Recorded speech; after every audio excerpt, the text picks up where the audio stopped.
Britain, an ancient land of kings and heroes. Countless legends and myths have sprung from it. But where does its story begin? To understand this, we must delve into the past of this great isle. The history of Britain does not start with the isle itself, as you might expect. Rather, our journey begins far to the southeast, on the shores of the Mediterranean. You see, at the end of the Trojan War, the city of Troy was destroyed by the Greeks, and its people, the Trojans, were scattered across the seas. The most glorious among them was the Trojan known as Aeneas. After the fall of Troy, he gathered his followers, and together they crossed the Mediterranean, eventually arriving in Italy. There they were welcomed by the local ruler, King Latinus. To the south, however, lived Turnus, who was king of the Rutilians. King Turnus disapproved of the new arrivals and fought a war against them. This was a mistake, as Aeneas crushed Turnus and conquered his kingdom. He then married the daughter of King Latinus, Lavinia, and together they had a son called Ascanius. Years later, when Aeneas eventually died, Ascanius became king and founded a new city on the river Tiber called Alba. He in turn had a son called Silvius. Silvius would go on to marry the niece of Lavinia, who soon became pregnant. During the pregnancy, Ascanius brought together the court wizards to see if they could determine the future of the child. For this child, however, the wizards proclaimed a concerning prophecy. They said the child would be a boy. However, this boy would end up slaying his mother and father, causing him to be exiled. From that point on, he would travel through many lands, but eventually achieve greatness. A few months later, Silvius' wife gave birth to a boy, as was foretold. However, unfortunately, she died during childbirth. The boy, who will become the main hero of today's story, his name was Brutus. Brutus would be raised by Silvius until he reached the age of 15. At that point, disaster struck. On a hunting trip, whilst aiming for a deer, Brutus accidentally shot his father, killing him. Due to this act, Brutus was exiled from Italy. Leaving his home behind, he travelled to Greece. As it turned out, there were a large number of Trojans in Greece whose ancestors had been unable to leave Aeneas.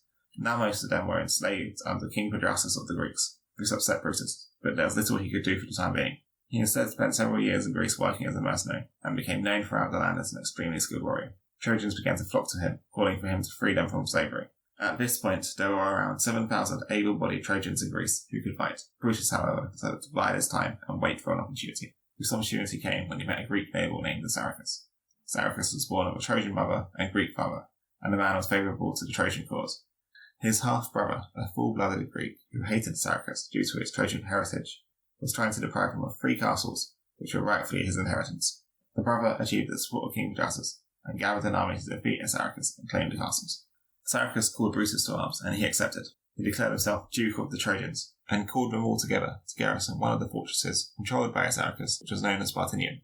Once arriving at the fort, Brutus let Assaracus take command of most of the Trojan people and lead them into hiding in the nearby hills and forests. He retained his best fighters to garrison the fort. He then sent a letter to King Brutus, stating that the Trojans had gone to the forest to live free lives. He requested that they be allowed to live there in peace, or alternatively, that he be allowed to leave Greece so they could depart to a different area of the world. When King Brutus received the letter, he was furious that his slaves would make such a demand. Immediately, he set out with his army to hunt the Trojans. They marched to an area near Spartinium. Then Brutus sent his men out into the forest to hunt down the Trojans. At that moment, Brutus led 3,000 men out of Spartinium, and they charged down upon the Greeks. Taken by surprise, the Greeks were scattered. Many tried to flee across the river Achelon. As they struggled in the currents, Brutus and his men caught up and slew a vast number. Now, in amongst the chaotic mass of Greeks crossing the river was the king's own brother, Antigonus, who was a renowned warrior. Rather than die a watery death in the river, Antigonus chose to make a last stand and charged the Trojans. Unfortunately, the gods did not grant him the glorious death he desired, and instead he was captured alongside one of his companions, Anaclectus. Brutus was victorious, dealing the first victory for the Trojans against the Greeks in many years, but he was not done yet. Garrisoning the stronghold of 600 men, he led the rest into the forest to reunite with the rest of the Trojan people. King Brutus, on the other hand, spent the night attempting to gather together his scattered forces, and making plans to retaliate against the Trojans. At dawn, he marched on Spartinium, believing Brutus was still there, and that Antigonus was held prisoner inside. Spartinium was besieged, and a large Greek camp was established outside it. Soon they began assaulting the fort. The Trojans inside were able to repel the Greeks. However, they were suffering many losses, and would not be able to hold out for long. Instead, they decided to sneak a messenger out of the fort, who then travelled through the forest to Brutus requesting aid. Upon hearing of the king's assault, Brutus was anxious to help his fellow Trojans. A direct battle with the Greeks would still be very costly, so he devised a new plan. Brutus approached Anaclectus, the captured companion of Antigonus, and offered him a deal where Anaclectus would help Brutus, and in return, both he and the prince's lives would be spared. After some coercion, Anaclectus agreed, and swore an oath to do as Brutus commanded.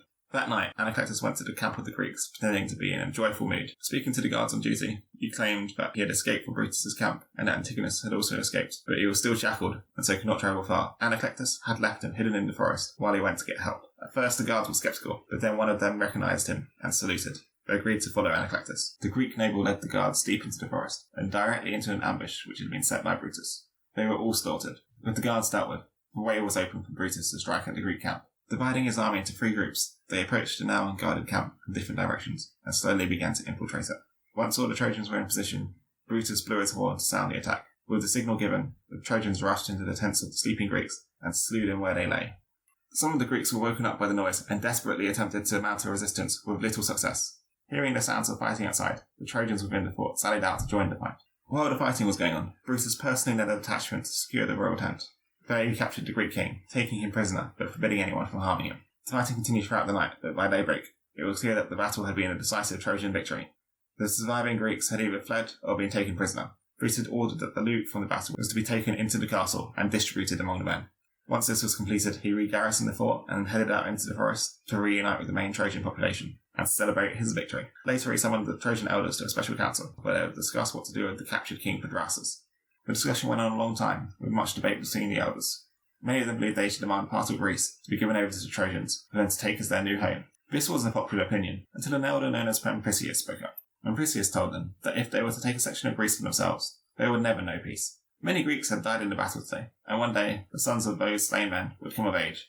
They would take up arms and seek revenge against the Trojans by starting a new war. The Trojans were few in number and would struggle with new conflicts with the Greeks. Wars such as these would be repeated for centuries and lead to an eternal hatred between the two peoples. Instead, Mythic proposed that Brutus should marry the king's eldest daughter, Igno, as well as demands of gold, ships, and food in return for King Brutus' freedom. Then they should set sail in search of a new land to call home. The rest of the council agreed, and King Brutus was brought before them and given the Trojan demands. Reluctantly, he accepted. Envoys were sent out to gather the resources which the Trojans required, and Brutus was married to Princess Igno. Once all the demands were met, the king was released from prison, and the Trojans boarded their ships, leaving Greece never to return. Generally, the relationship between Igno and Brutus was a happy one, but at this time it was said that she watched the Greek shore for as long as it was in sight while they sailed away. The Trojans had won their freedom, but now came the new challenge of finding a new land for them to settle and call their own. After 2 days of sailing, the Trojans came across the island of Laodicea. The island had been uninhabited following a particularly brutal pirate raid many years ago. Brutus sent out 300 men to explore the island and report back on what they found. The men traversed the hills and forests, eventually coming across an abandoned city, at the heart of which was the temple to the goddess Diana. They returned to the ship and reported what they saw. Brutus decided to set off with a dozen elders to visit the city. Arriving at the city, Brutus headed to the temple and made an offering to Diana. He prayed to the goddess for guidance as to what lands they should go and settle. While staying the night in the city, the goddess Diana appeared to Brutus in his dreams. Standing before him, she spoke. Brutus, past the realms of Gaul, beneath the sunset, lie an island, girt about by oceans. Guarded by oceans, as the haunt of giants. Desert of late, and meet for this by people. Seek it, for there is thine abode forever. There, by thy sons, again shall Troy be builded. There, of thy blood, shall kings be born hereafter, sovereign in every land, the wide world over. The following morning, Brutus awoke confused as to whether it had been just a dream, but as he discussed it with his companions, they were filled with joy at the message. At this time, there were rumours of a distant island, far to the north, known as Albion, but the men knew little more than that. However, they knew to trust in the goddess's advice. They travelled back to the ship and set sail at once, as the winds were good. The Trojans sailed for 30 days until they reached the coast of Africa. They followed it along, pausing briefly to fight some pirates, eventually arriving at the mouth of the river Malva. There they stopped for a while to gather food. Moving onwards, they were then attacked by sea monsters known as sirens, which surrounded the ship and nearly overwhelmed them. Barely managing to escape, they reached the Atlantic Ocean. While sailing up along the coast, they encountered another group of Trojans who had been living in the area. These men had travelled here after the fall of Troy, and were 4 generations removed from the Trojans of Greece. Brutus met with their leader, until a mighty duke known as Quirinius. After some discussion, Quirinius decided to lead his people in joining Brutus in their quest to find a new homeland for the Trojans. The Trojans then sailed to Aquitaine, where they cast anchor, once King needed to resupply. The plan was to stay here for 7 days and then set sail once more to continue the journey to Albion. However, the local king in Aquitaine, Geoffrey Pictus, got word of the Trojan arrivals and sent out envoys to see whether they were here for peace or war. The envoys set off, but whilst they were on their way, they ran into Quirinius, who had taken 200 men out on a hunting party. The Aquitanians confronted Quirinius, demanding that he left the king's forest, and saying it was forbidden to say the king's deer here.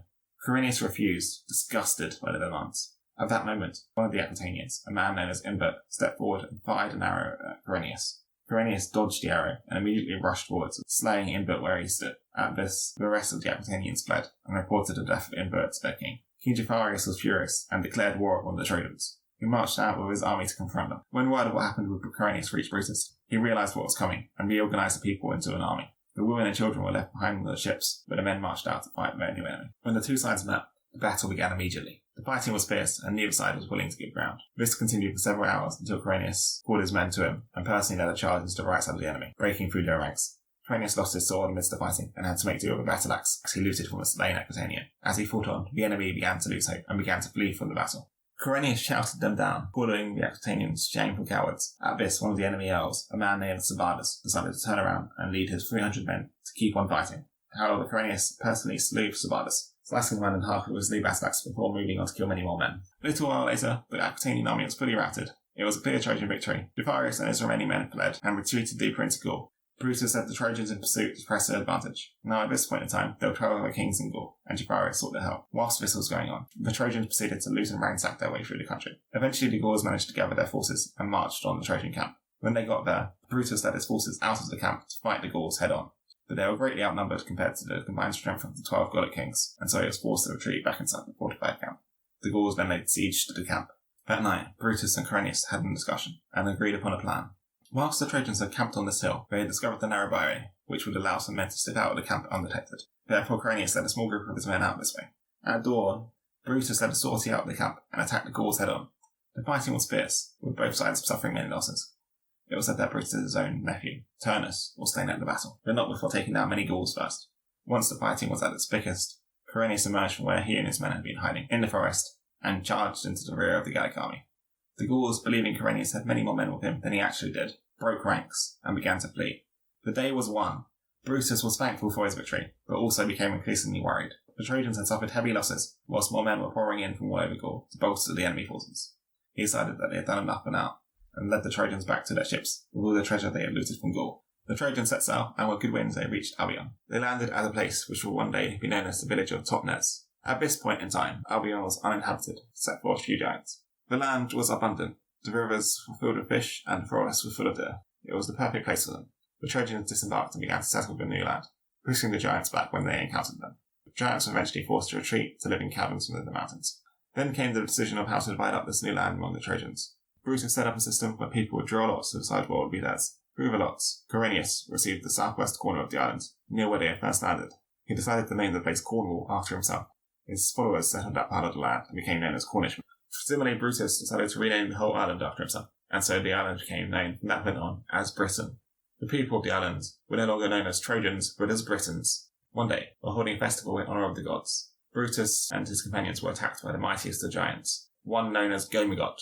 Many Britons were slaughtered in the chaos, but a few did manage to organise and fight back, eventually slaying most of the giants. Bucranius personally wrestled with Gomegot and slew him by throwing him off the side of a cliff into the sea. With the giant problem finally dealt with, Brutus set about his last major task, to found a capital city for his new realm. After much searching, he found a good spot for it on the River Thames. He founded the city and named it New Troy.